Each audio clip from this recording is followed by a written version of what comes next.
Hi, my name is Goldie, and today we are looking at a few of my favorite starts for Crusader Kings 2. Lately, I haven't been feeling super inspired to play it, so I thought looking at some of my favorite starts and kind of reminiscing or explaining why I enjoyed them might inspire me to get back into it. So, the first one we're going to look at is Magajiva of Dara, who is in sub-Saharan Africa. She rules one county. And I really like playing her because I think it's fun to go from a one county that's independent to ruling an entire empire of Kenem Bornu. And in the past, I only played with her one time, but I really enjoyed it and I want to do it again. I managed to get all of Egypt, most of Abyssinia, most of North Africa, and then I left Mali as allies because they're a shared religion.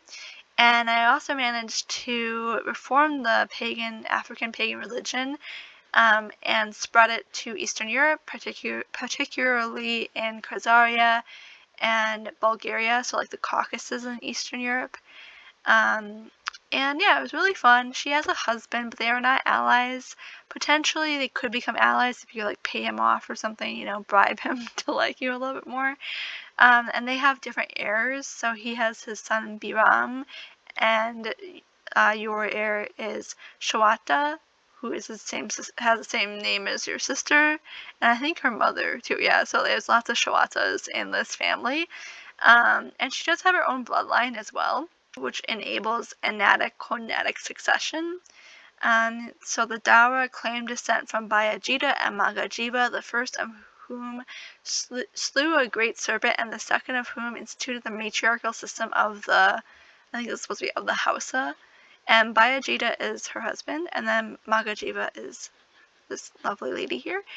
And she's quite young, so she can also have male consorts, so she's able to have like a really large family if you wanted to. So even though the dynasty is really small, it has potential for a lot of growth. And because of this, her bloodline that enables anatic-conatic succession, it actually has already been enacted. And it's also eldership based, which means that you have to keep your elders in your society and your court happy. And with the eldership succession, there's also a ton of events you wouldn't see with a non-elder venerating religion. So if you play the game as much as I do, to see new events is really exciting and fun. And I think it creates more stability than the typical pagan Gavelkind way. So if you end up conquering a lot of land and having a lot of children, it still only goes all to one ruler. There's no Gavelkind. And I'm not sure if elders actually pop up in the electors or if it's just the vassals and Magajiva. Right now she doesn't have any vassals. But yeah, I'm not really sure how this works. I can't remember if elders from your court pop up here.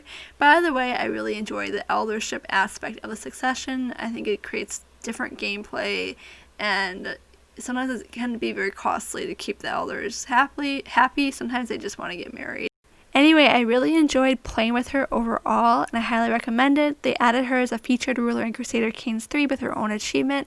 I wish they had given more achievements with Africa and gave us more of like maybe some history lessons, or even shine lights on really famous African historical figures like Mansa Musa, but they didn't. But either way, I recommend playing with Magajiva, and let's go to the next one. So the next one I have for you is King Anso IV of Navarra. He is a Basque king of the Jimena dynasty, and he just rules these two little counties right here. He's actually missing his third de jure county, but I really enjoy playing as the Basque culture. It's similar to how I feel about playing as Dara. I like having women being able to rule without penalty. So with Basque culture, you can have access to absolute cognatic law, which is kind of like an equal law, so it doesn't matter what their gender is, it just matters what their birth order is, or depending on what you have, if you have like elective monarchy, it'll just depend on who has the most merit according to your vassals. So I really appreciate absolute cognatic because it's more equal, and I like having the ability for competent rulers to inherit versus just whatever male was born first. I don't think it should be based on the gender. That's my opinion. And I like that Basque allows you to just play how allows me to play how I want to play. I have no problem playing like historically with other cultures, but the fact that Basque allows me to play how I'd like to see the world makes it more fun for me. And since he already has 5 bastards and also a ton of unmarried siblings, it's really easy to make alliances. And since all of his kids are bastards, you can choose which one is the most competent to inherit for you. So I like that aspect of it a lot. As long as your brother doesn't kill you first, that could be an issue because he is the heir. But, as long as you keep him happy, it should be fine.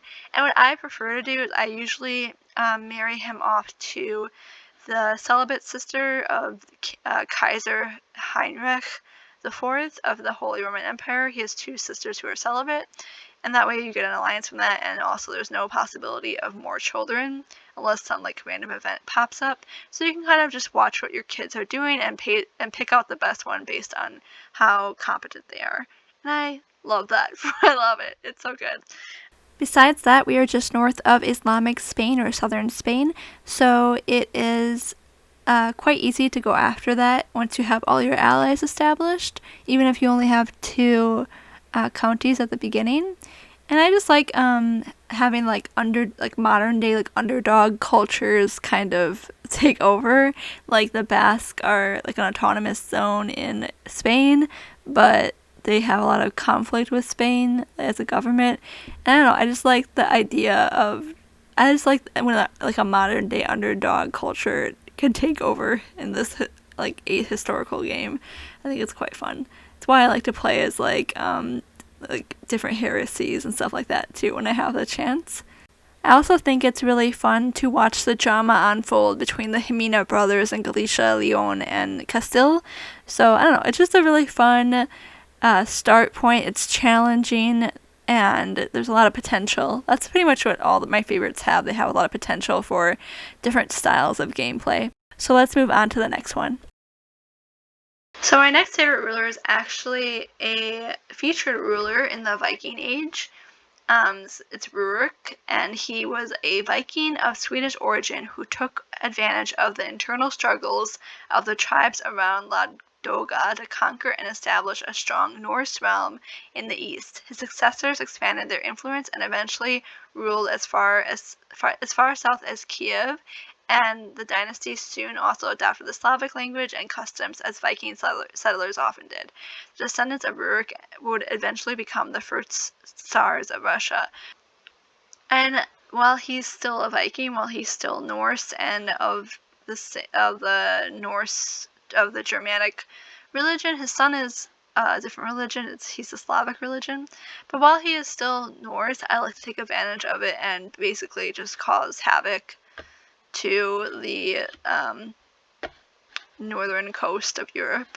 And I love playing as a Viking character in Crusader Kings too. I think it's so fun, and there's so many fun events that pop up, and I think there's a lot of empowerment for women too within Viking culture. Like women can be commanders or shield maidens, and they can hold more offices than Catholic women can or Muslim women can. So I really enjoy playing as pagans in this game, and especially the Germanic pagans. I think they're really, really fun to play with. So he starts with just a small area here. I think he has 5 counties or so, and basically you just there's a lot of smaller people around you, so it's really easy to go and conquer. And he has a small dynasty as well, and his son is a legitimized bastard, but he's also quick, so there's potentials for alliances. And of course your wife is also the daughter of the petty king of what is Sweden. I don't know what this actually says. I don't know how to read it. And yeah, I don't know, I just really enjoy playing as Rurik, especially he already has a bloodline, so it's really fun to use that as a starting point for some story you might make for him, and go join the Wolf Warriors. The Wolf Warriors is a really fun secret society. There's so many really beneficial events for it, and you can really become like a great warrior king using the wolf warrior society and using the Viking mechanics. Like, it's really fun to kind of play that out. So besides playing as a Viking and kind of just causing havoc for surrounding European neighbors, I like to eventually settle down and create the entire Empire of Russia, and also, this is Empire Russia here, and eventually convert to the Russian culture before doing that. So there's an achievement to create the Empire of Russia, or the Slavic Union, I think, as a Russian. Another achievement you can go for is the Baptism of Rus achievement, which you have to be a Slavic religion, Slavic pagan king or emperor, and ask the Byzantine Empire for a mass conversion. So this is something you can do with Rurik or his sons. So there's a lot of different achievements you can do with him, and something else I like to do is just try to conquer different areas that is not necessarily historically accurate. One is Great Britain. So historically, I think it was like the Danish or like Norwegians. I'm not really sure which, but I always hear Danelaw, so I'm thinking Danish. They went over to conquer England, and something I've done before with Rurik's sons is go to conquer Great Britain.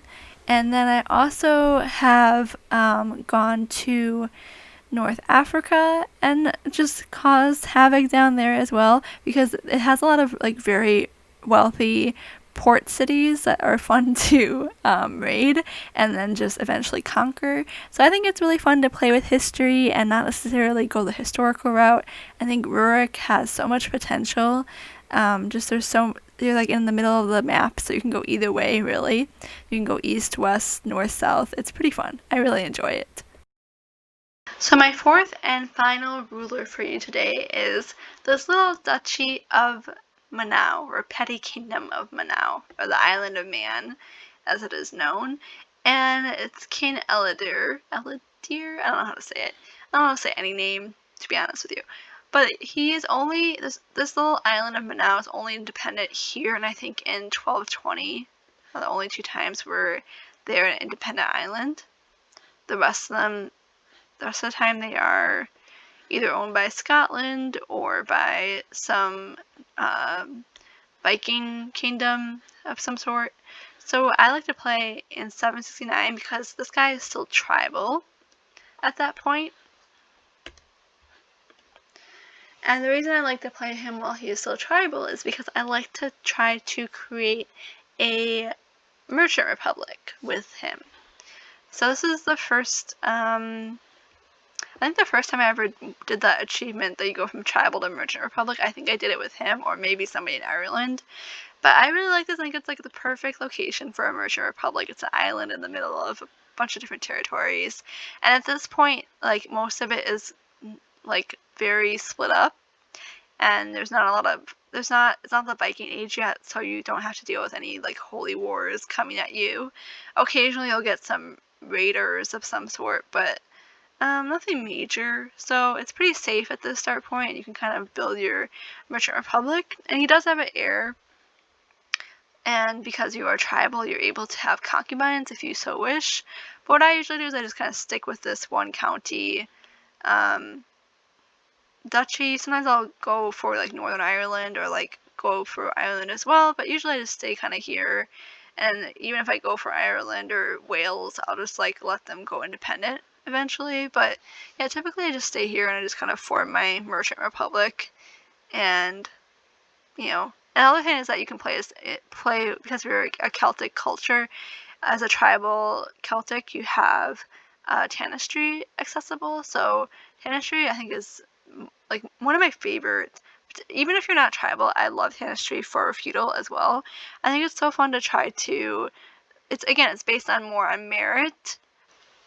And even though you have like your neighbors are kind of quite small and not really well developed yet, because you are de jure part of Scotland, there is potential that Pickland if it converts to Scotland eventually, will come after you and try to make you their vassal. So it is a bit challenging on that regard.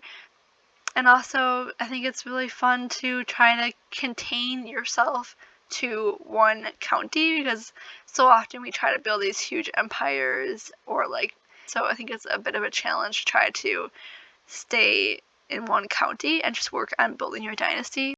And perhaps spreading your dynasty across Europe using the marriage game. Anyways, that's it for today. If you enjoyed this video, please subscribe. Let me know what your favorite starts are for Crusader Kings 2 or 3.